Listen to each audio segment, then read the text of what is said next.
Ustaz, tadi ada yang menarik nih Ustaz. Ya. Agak relate sama zaman sekarang Ustaz. Kita tahu bahwa tadi Ustaz juga menyinggung bahwa Utsman tuh mengangkat keluarganya mungkin ya, kan masih satu bani nih Ustaz. Nah Ustaz, bukankah itu nepotisme Ustaz kalau di zaman sekarang Ustaz? Ya, Masya Allah.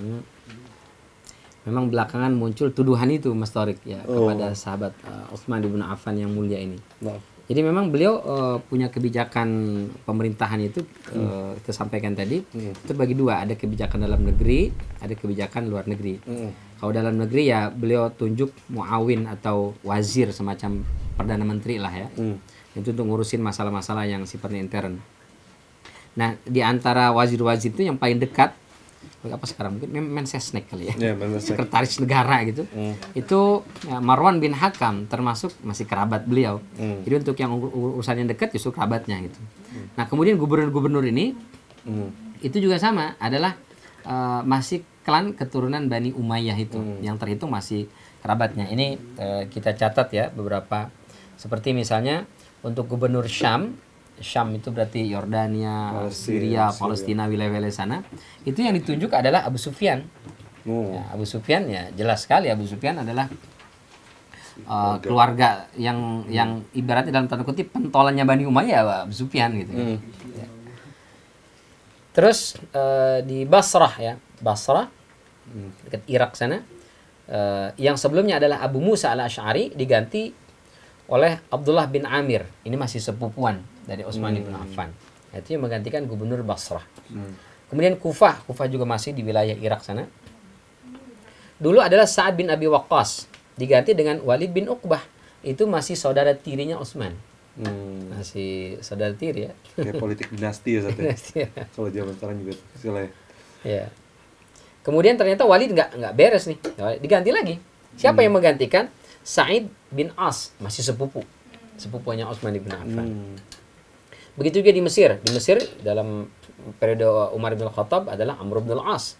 Ya, kita tahu dengan kasus Umar waktu itu beliau diminta untuk ngasih nasihat masalah Sungai Nil, maka Umar langsung tulis surat, langsung ditaruh di sana. Terus pernah anak Amr bin Al-As melakukan kekeliruan, kesalahan dengan orang Kristen optik yang ada di Mesir ketika itu. Kemudian dia ngadu ke Amr bin As, ternyata nggak diselesaikan. Akhirnya datang ke Madinah ngadu kepada Umar bin Khattab. Umar cuma ngambil tulang, dikasih bawa kasih kepada gubernur Mesir. Siapa waktu itu? Amr bin As. Nah Utsman bin Affan menjadi khalifah, diganti. Siapa yang menggantikannya? Yaitu Sa'ad bin Abu Sarah. Ini juga sama nih, merupakan masih ada yang mengatakan sepupu, ada yang masih mengatakan masih keluarga lah ya. Masih keluarga lah ya. Terus tadi Mensesnek ya. Marwan bin Hakam ya. Jadi ini masih keluarga nih. Apakah itu termasuk nepotisme atau tidak? Sebenarnya saya juga kurang paham tentang makna nepotisme secara detail ya. Tapi kalau secara umum kita tahu nepotisme itu dalam tanda kutip negatif. Ya, karena dia tadi membangun dinasti, mengeruk kekayaan negara untuk keluarga, koleganya misalnya. Nah, apakah itu yang dilakukan oleh Utsman bin Affan? Pertama kita lihat bahwa Utsman bin Affan adalah sosok pribadi yang mulia. Tidak mungkin melakukan sesuatu yang tidak mulia. Gitu. Apalagi kalau motifnya adalah kekuasaan dan harta. Kenapa? Karena Utsman bin Affan adalah sahabat yang paling kaya. Yang secara pasti kita katakan dia tidak butuh uang. Gitu. Untuk apa dia misalnya memperkaya diri, mengeruk kekayaan negara? Enggak butuh uang. Orang uangnya yang sebelum jadi apa-apa pun diberikan buat Islam ini, dan dia nggak pernah perhitungan gitu. Yang ketiga, sebenarnya bagaimana sih syariat membolehkankah dalam agama ini mendahulukan keluarga? Justru kalau kita baca ayat-ayat tentang sedekah, Allah katakan misalnya wa'atal mal ala hubbihi dawil qurba wal yatama wal masakin. Orang-orang beriman itu adalah orang-orang bertakwa, dan beriman itu adalah mereka yang mengeluarkan harta yang mereka cintai buat siapa? Dawil qurba dulu. Dawil qurba itu siapa? Kerabat.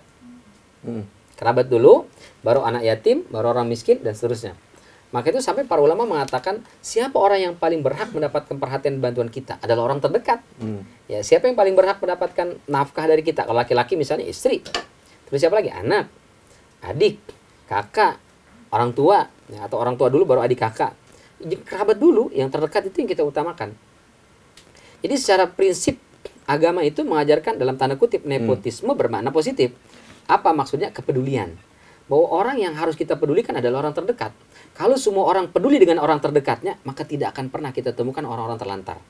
Kenapa ada orang terlantar? Keluarganya nggak peduli. Maaf sekali. Kenapa ada ibu-ibu tua, udah lemah, dia harus jualan dengan mohon maaf ya. Kemana anak-anaknya? Kemana adiknya, kakaknya? Kemana keluarganya? Kan nggak peduli. Ya mungkin bisa jadi nggak peduli atau memang nggak mampu juga gitu. Tapi kan kalau semuanya nggak mampu, mustahil lah ya. Mungkin nggak peduli ya. Kenapa bisa ada anak terlantar di jalanan? Kemana bapak ibunya? Kemana kakaknya? Kemana pamannya? Jadi orang terdekat nggak ada. Maka Islam sebenarnya mengatur kita ini harus peduli pertama dengan orang terdekat kita. Bahkan Rasul pernah ditanya, ya Rasul, sedekah yang saya berikan kepada orang yang nun jauh di sana dengan sedekah yang saya berikan ke istri saya, itu lebih mana? Lebih utama mana? Kata Rasul, sedekah yang kau berikan kepada istrimu lebih besar daripada yang kau berikan kepada orang luar sana. Jadi secara prinsip agama mengajarkan kepada kita mendahulukan keluarga. Untuk apa? Membangun kepedulian, karena yang paling bertanggung jawab nasib orang itu adalah keluarga terdekatnya gitu. Yang kedua, yang ketiga, apa sih nepotisme itu? Ketika ada hak orang lain diambil di sana. Ya, kita boleh mendahulukan keluarga selama di situ tidak ada orang lain yang terzolimi. Yang kedua, orang yang kita tunjuk dari keluarga memang capable. Gitu. Dia memiliki kapasitas untuk itu. Tidak merebut dari orang, dianya capable, itu nggak ada masalah. Tapi kalau ada hak orang lain di sana, misalnya untuk jabatan itu orang itu harus mendaftar, ada uji kompetensi misalnya. Terus misalnya ada kerabat kita ikut tes, nggak lulus uji kompetensi, cuman karena kerabat kita lolosin, itu yang bermasalah. Atau ada undang-undangnya kita rubah, yang penting gimana caranya saudara saya, keponakan saya, sepupu saya, adik saya dan seterusnya bisa masuk. Nah itu yang nepotisme, karena di situ akan mengambil hak orang lain yang sebenarnya orang lain punya peluang untuk dapat jabatan itu dan dia memiliki kapabilitas tapi terhalang gara-gara kita mendahulukan keluarga kita. Itu jatuhnya nepotisme. Sementara Utsman ibnu Affan menunjuk sahabat-sahabat tadi sahabat luar biasa. Ya, Abu Sufyan, siapa lagi? Abdullah bin Amir, ini adalah orang-orang yang secara kapabilitas memang memiliki itu, kecakapan dalam hal itu. Kita sampaikan tadi bahwa keluarga Bani Umayyah itu adalah kaum teknokrat. Ya, mereka adalah kaum yang pertama terpelajar, yang kedua mereka secara ekonomi kaya-kaya gitu. Orang-orang kaya memang gitu. Dan orang-orang yang terpelajar, mereka terdidik, udah terbiasa mengatur itu. Sehingga kalau kita katakan ini adalah nepotisme juga nggak pas. Ya. Karena memang Utsman memberikan sesuatu kepada orang yang memiliki kapabilitas itu. Yang kedua, secara naluri manusiawi, Mas Tarik kira-kira lebih percaya orang lain atau saudara? Pasti kita lebih percaya saudara, apalagi untuk membangun sebuah negara, mengatur. Ini kebijakan politik Utsman itu dalam dan luar. Di dalam mungkin bisa dilihat, ini siapa-siapa, Utsman bisa langsung memantau. Tapi kalau yang di luar sana, di Basrah, di Kufah, di Syam, di Suriah di sana atau di Mesir misalnya, jaraknya jauh. Utsman gimana monitoringnya? Jujur nggak orang di sana mengelola harta di sana, uang pajak apa bukan zakat misalnya atau keuangan itu bisa dipercaya nggak orang-orang di sana? Kalau keluarganya adalah orang-orang yang sudah terbiasa ngurus duit. Mereka orang-orang yang kaya udah biasa ngurus duit, aman. Yang kedua saudara, kalau macam-macam tinggal tempeleng bahasa kitanya kan. Karena saudara gitu. Peluang untuk makar dalam tanda kutip, peluang untuk khianat, peluang untuk merongrong kekuasaan kecil karena itu adalah orang-orang yang dia kenal sejak kecil gitu. Kita juga pastilah kalau kita jadi pemimpin yang kita cari adalah orang-orang yang sudah kita kenal karakternya, yang sudah kita ketahui asal usulnya, bobot bebetnya, sehingga itu kita lebih percaya sama dia untuk memberikan tugas-tugas dan amanah. Dan itu dilakukan oleh Utsman ibnu Affan.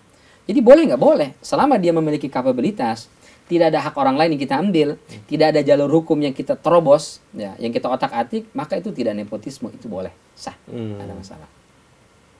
Nah, tapi kalau tadi ya, ada hak orang lain kita ambil, udah gitu dia tidak kapabilitas, ya, banyak orang yang lebih hebat dari dia, tapi dia tetap kita paksakan, apalagi hukumnya yang kita otak-atik, aduh segala macam gimana, yang penting dia lolos, nah itu yang jatuhnya nepotisme, itu yang jatuhnya negatif lah ya, tidak baik ya. Tapi ya tetap orang kemudian nanti menuduh Utsman ibnu Affan sebagai sosok yang nepotisme. Padahal nggak semua, maksudnya nggak semua jabatan itu diisi oleh keluarga, masih banyak juga yang lain-lain gitu. Cuman kan orang kalau nggak suka, yang dicari yang salahnya aja. isu panasnya itu. Isu panas yang itu yang terus ngebosin. Padahal ketika mereka menolak misalnya atau di masyarakat setempat nggak setuju, ya Utsman menerima masukan karena beliau adalah sosok yang sangat persuasif, sosok yang mau menerima aduan dan keluhan, kemudian mencoba memperbaikinya. Nah ini barangkali yang berkaitan dengan isu tuduhan Utsman bin Affan melakukan nepotisme. Nah beliau itu banyak juga ya dari kebijakan yang beliau lakukan itu membawa dampak kemajuan buat umat Islam. Ya memang beliau ini masa pemerintahannya 12 tahun ya, 12 tahun. 6 tahun pertama ini itu nyaris kecil sekali kalaupun ada gejolak. Secara umum makmur, aman, sentosa, nggak ada masalah. Ya 6 tahun ini. Nah 6 tahun berikutnya baru mulai nih merongrong. Bukan kepemimpinan Utsman yang melemah, tapi orang-orang sudah mulai banyak yang haus ingin mendapatkan kekuasaan sehingga mencari titik celahnya di mana Utsman di kekurangannya ini. Gitu. Nah, itulah dihantam lewat tadi isu nepotisme. Nanti banyak isu yang lain itu ya. Nah, itu yang coba digulirkan, coba disampaikan sehingga Utsman bin Affan kesannya adalah seorang pemimpin yang lemah yang harus diganti. Bahkan nanti ada keputusan yang auzubillah min dzalik ya berat. Padahal prestasi-prestasi yang dilakukan oleh Utsman bin Affan begitu banyak yang luar biasa. Di antaranya keuangan sangat stabil di zaman Utsman. Ya karena beliau mengelola bisnis besar kan. Nah, untuk keuangan negara aman itu nggak ada masalah, aman. Apalagi misalnya menjaga syariat agama. Ya, agama itu menjadi lebih rapi, terstruktur karena memang beliau ngerti pembukuan lah pasti kan. Pebisnis itu. Jadi lebih rapi di zaman Utsman bin Affan. Termasuk penyelesaian mushaf Al-Quran di zamannya Utsman bin Affan. Ya, di zaman Utsman bin Affan itulah mushaf Al-Quran selesai. Yang kita cerita sebelumnya proses pembukuan Al-Quran dikumpulkan di satu kitab, satu buku. Itu dimulai sejak zaman Abu Bakar radhiyallahu anhu atas inisiatifnya Umar bin Khattab. Kalau Abu Bakar tidak selesai dilanjutkan Umar, 10 tahun Umar menjabat belum selesai ya karena memang panjang ya perjuangannya.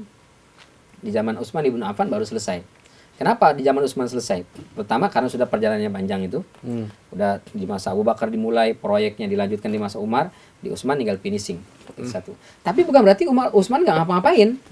Utsman itu kita sampaikan beliau adalah seorang penghafal Quran sekaligus pencatat Al-Quran. Jadi beliau punya catatannya gitu. Sehingga concern beliau terhadap Quran ini lebih besar dibandingkan mohon maaf Abu Bakar dan Umar. Abu Bakar dan Umar bukan pencatat Quran.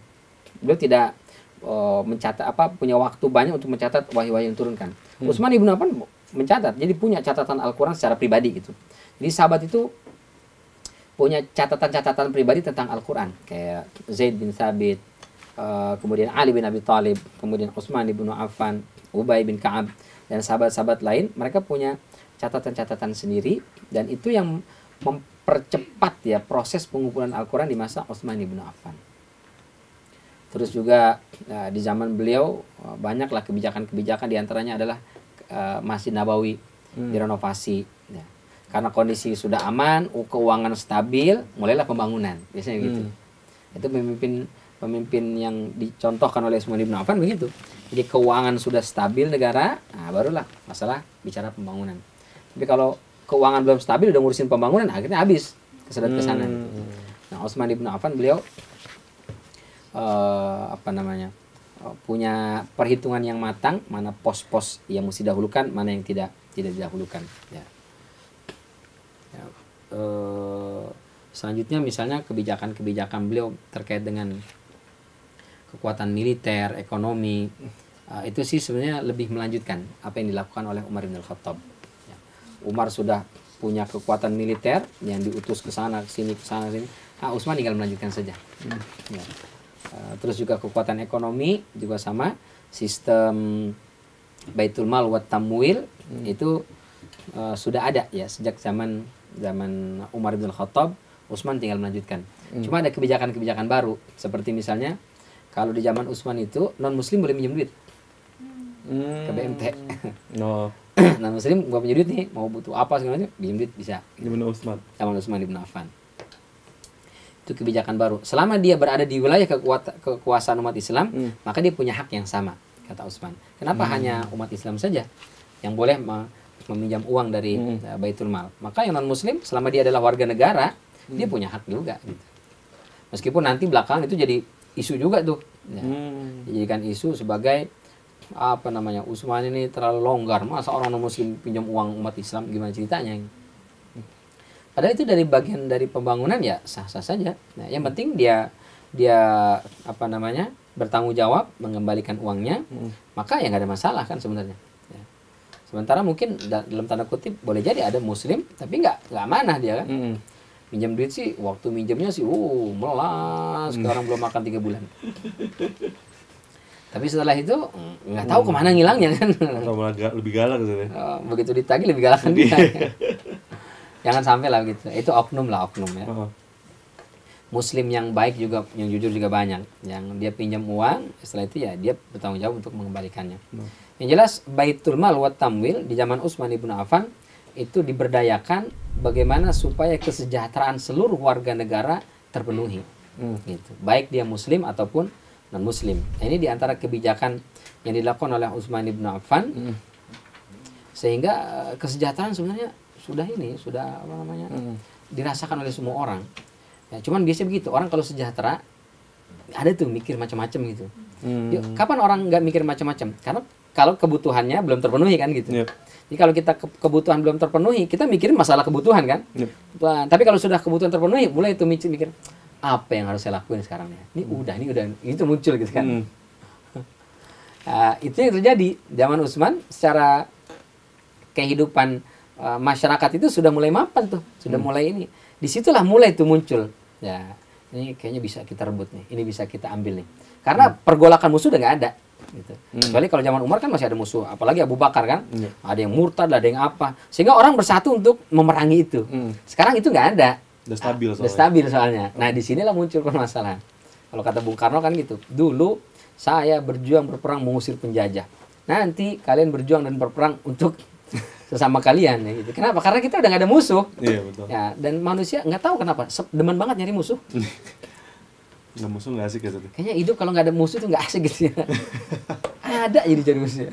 Tapi itulah manusia ya, tabiat manusia. Karena manusia memang egosentris ya, misalnya egois lah kita ya. Ya, bukan egosentris, egois lah ya. Itu karakter manusia nggak bisa dihilangkan. Itu katanya puasa misalnya, Allah syariatkan puasa itu bukan menghilangkan ego, tapi menekan. Gitu. Wal kauziminal ghaiz. Kauzim itu artinya, jadi kalau dulu itu orang air itu kan nggak pakai kendi, tapi pakai kantung, diikat atasnya itu supaya nggak keluar. Itu diikat, itu kauziminal ghaiz. Dia ada, cuman ditahan. Gitu. Ustaz, jazakallah khair nih, Masya Allah. Ustaz, kita harus berpisah nih, Ustaz. Tapi Ustaz, next kita bahas apa nih, Ustaz? Masya Allah, ini kalau berbicara Utsman ibn Affan, sebenarnya hal yang paling menarik itu, bukan menarik ya, sedih sih sebenarnya. Itu adalah tragedi yang menimpa Utsman ibn Affan radhiyallahu anhu, fitnah-fitnah yang dilontarkan oleh orang-orang munafik terhadap sosok pribadi yang mulia ini. Nah, fitnah apa saja itu? Insya Allah, jangan tinggian kemana-mana, pantengin terus ya, Insya Allah. Nah, Sobat Muslim, kalau ada pertanyaan boleh DM Instagram @mnc.muslimtv. Wabillahi taufiq walhidayah. Wassalamualaikum warahmatullahi wabarakatuh.